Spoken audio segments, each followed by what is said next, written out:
Guys, सबसे पहले आप सभी को हैप्पी होली।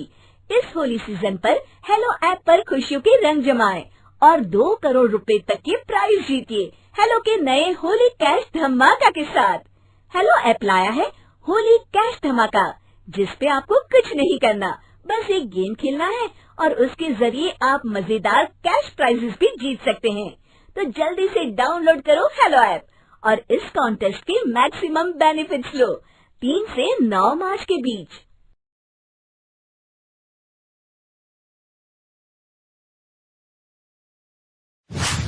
अरे आग लगे, ये भी कोई जिंदगी है। सुबह से चिल्लम चिल्ली पुकार सुन के मैं तो तंग आ गई हूँ। अरे वो भी क्या दिन थे जब मैं गांव में रहा करती थी। पहले बड़ी सुखी थी मैं। पहले मेरी जिंदगी क्या थी और अब क्या हो गई है। शहर में तो लोग भेड़ बकरी की तरह जीते हैं। जीने का असली मजा तो गांव में है। क्यों, क्या हुआ माँ जी? आज गांव की बहुत याद आ रही है आपको? अरे हाँ बहू, शहर का जीना भी कोई जीना है। लोगों की आधी जिंदगी तो सड़कों के ट्रैफिक में निकल जाती है और यहाँ रखा ही क्या है। एक बात कहूँ, दिल्ली शहर अब पहले जैसा नहीं रहा। क्या माँ, जब देखो गांव के गुणगान गाती रहती हो। ठीक है, इस बार ना बच्चों के कॉलेज की छुट्टियों में हम सब गांव चलेंगे, ठीक है? हाँ, ये ठीक है। फिर कुछ दिनों के बाद सारा परिवार अपने गांव चला जाता है। अरे वाह, कितनी ताजी और साफ हवा है, कितनी शांति है यहाँ। चल बहू, अब बढ़िया सा खाना बना दे, मजे से आंगन में बैठ के खाएंगे। सुशीला गांव का माहौल देख बड़ी खुश होती है। 2 दिन के बाद गांव की कुछ औरतें सुशीला के घर आती हैं। बड़े दिनों के बाद गांव आई है सुशीला। हमें तो लगा कि तू शहर जाके गांव को भूल गई। और बतिया, तेरी बहू कैसी है? जरा मिलवा तो उससे। अरे मेरी बहू तो लाखों में एक है। बड़ी किस्मत वाली हूँ मैं जो मुझे जानकी जैसी बहू मिली है। हमेशा मेरी सेवा में लगी रहती है और आज तक कभी पलटकर जवाब नहीं दिया उसने।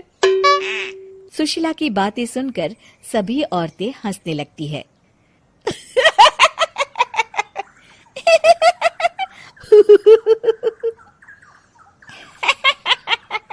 अरे कुछ भी बोले जा रही है। तबीयत तो ठीक है? तेरी बहू चांद से आई है क्या? क्यों बहनों, दुनिया की कोई भी बहू अच्छी होती है क्या? सब औरतें ममता की हाँ में हाँ मिलाती हैं। अरे मैं तो कहती हूँ दुनिया की हर बहू सास का खून चूसने वाली डायन होती है, डायन। मैं तो एक बिल में 1000 सांप के साथ रह सकती हूँ, लेकिन अपनी बहू के साथ नहीं रह सकती।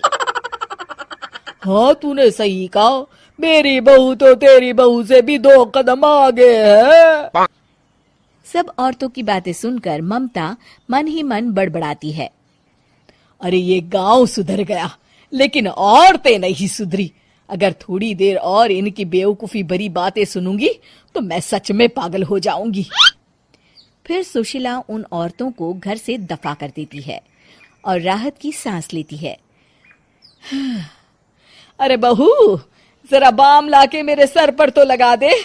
उन औरतों की फालतू बातें सुनकर मेरा सर चकरा गया है।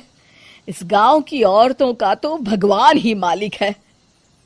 फिर अगले दिन सुशीला की सास उससे कहती है, अरे बहू, तू यहाँ क्या आराम फरमाने आई है? आखिर ये तेरा ससुराल है। चल चल, घर के कामों में हाथ बटा।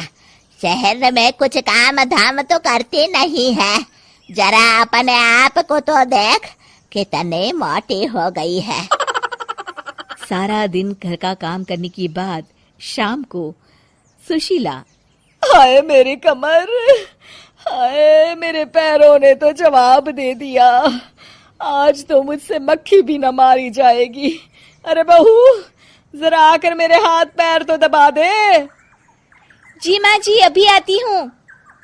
तभी सुशीला की सास जानकी को रोकते हुए कहती है, अरे रुक जा बहू, एक दिन काम करके इसको इसकी नानी याद आ गई। हम लोग तो रोज इतना काम करते हैं, कोई जरूरत नहीं इसके हाथ पैर दबाने की, सुबह तक सब ठीक हो जाएगा। सुशीला अपनी सास की बातें सुनकर हैरान रह जाती है।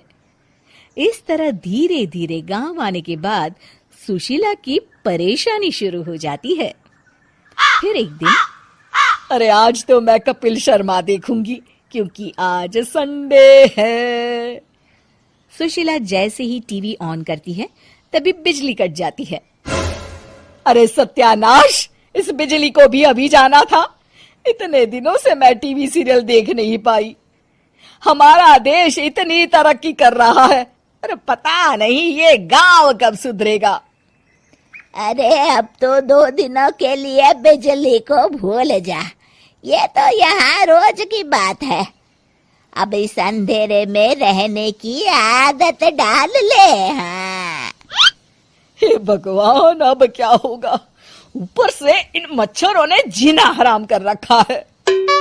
दूसरी तरफ घर के काम कर करके और बिना किसी सुविधा के सुशीला तंग आ जाती है और उसे शहरी जीवन याद आने लगता है। क्यों माँ, मजा आ रहा है ना? अरे आपने ऐसी सूरत क्यों बना रखी है? मुस्कुराइए, अब हम गांव में हैं। मोहन के साथ जानकी भी अपनी सास की खिंचाई करती है। हाँ हाँ माँ जी, आप ही तो यहाँ की बड़ी तारीफ कर रही थी। फिर अभी तो कुछ ही दिन बीते हैं, वैसे भी अब तो आप यहीं रहने वाली हैं ना? अरे नहीं नहीं बहू, मैं एक दिन और यहाँ रुकी तो मर जाऊंगी। मुझे शहर ले चलो। क्या दिन थे, कितनी सुखी थी मैं वहाँ। ठीक है माँ, हम कल ही वापस शहर चले जाएंगे। इस तरह सुशीला शहर आ जाती है और फिर कभी दोबारा गांव जाने की जिद नहीं करती।